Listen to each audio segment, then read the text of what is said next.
Well, on Friday, moves were made, and the Niners acquired the number 3 pick from the Miami Dolphins in exchange for the number 12 pick this year, first and third round choices in 2022, and a first round selection in 2023.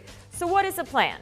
Well, they say it's draft a quarterback at number 3 and hang on to Jimmy Garoppolo, bearing a significant trade offer for him. So Niners head coach Kyle Shanahan, he shed a little light on their plans for Jimmy G.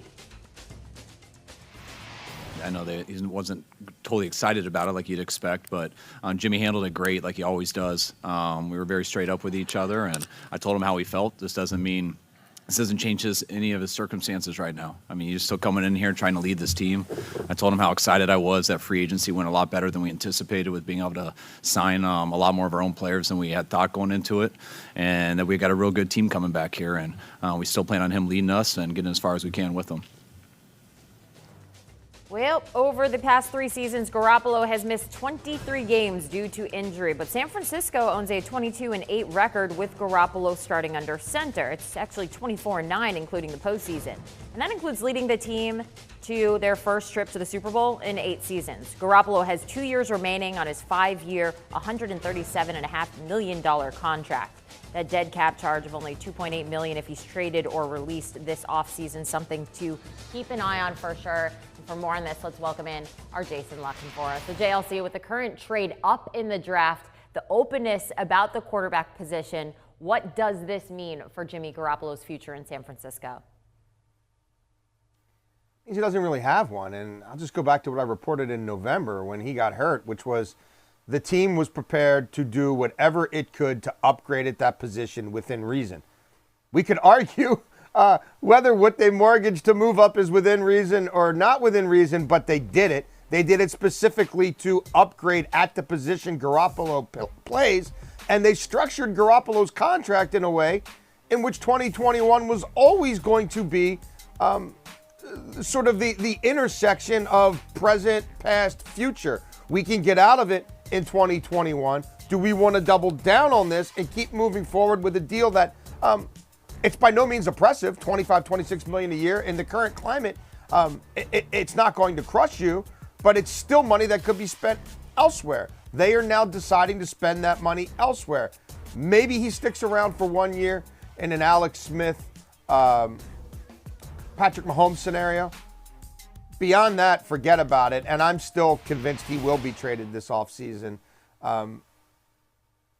especially if they get someone like Mac Jones, who might be a little more plug and play. But regardless, this situation has been coming to a head for a while. Garoppolo himself knew at the middle of the season, hey, I might not be their guy long term. I'm probably not. And at the very least, they're going to be playing footsie with a lot of other people, trying to get someone who they think's better than me now or will be better than me shortly in the future.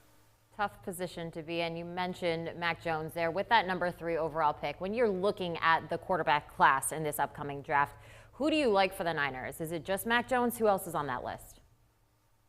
Yeah, look, we're going to have Trevor Lawrence go 1. We're going to have Zach Wilson go 2. And then there's, a cluster of 3 other quarterbacks who all at this point, could go in the top 8. Certainly all will go in the top 12 or so.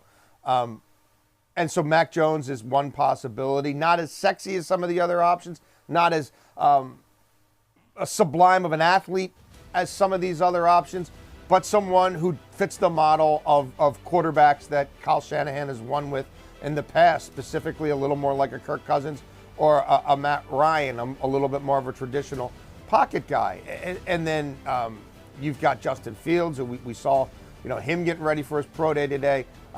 Does he read the field as well as some of these other guys? Will he need a redshirt year? Perhaps, but my goodness, he's a hell of a prospect. And Trey Lance, I think it would be a little bit dangerous to move up this far for a Trey Lance, given how limited the sample size is, given the fact the young man played one, small school game this year, and that's it. But I will tell you, Kyle Shanahan is not afraid to be bold. He's not afraid to go big. And whichever one of those 3 he evaluates to be the best option for him, they're going to select with the 3rd pick.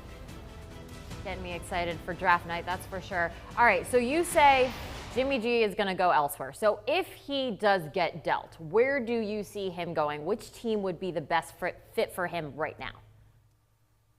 Well, there's two places where there'd be a lot of familiarity, and you'd have a lot of people involved in this decision making who know Garoppolo well, who were there when he was drafted in New England and developed in New England. And obviously one of those spots would be New England, where the Cam Newton trade is not prohibitive, where, again, back in November when I was originally reporting on this, there was already a lot of people close to this situation who thought a reunion with the Patriots would not be out of the question whatsoever. Even though the Patriots have spent some money, they could handle this contract no problem. They could also play around with the contract to facilitate a trade. And obviously Josh McDaniels and Bill Belichick thought very highly of this young man before he was dealt. He was kind of dealt under duress just because they had to trade him or lose him. Somebody else was going to sign him.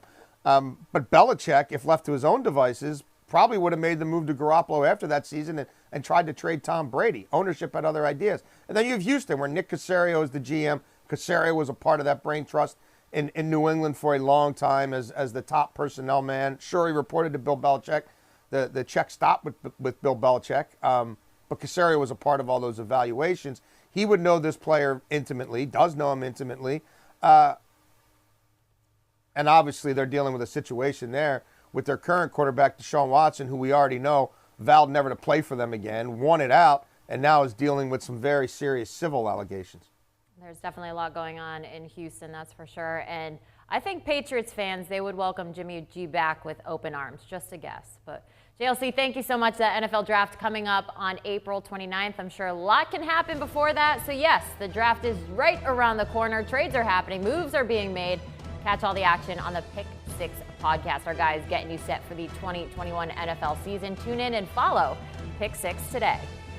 Want a sports network that delivers everything that matters about the game? The highlights, the picks, the instant analysis. No yelling, no fake debates, no politics. Hit the subscribe button and never miss a moment.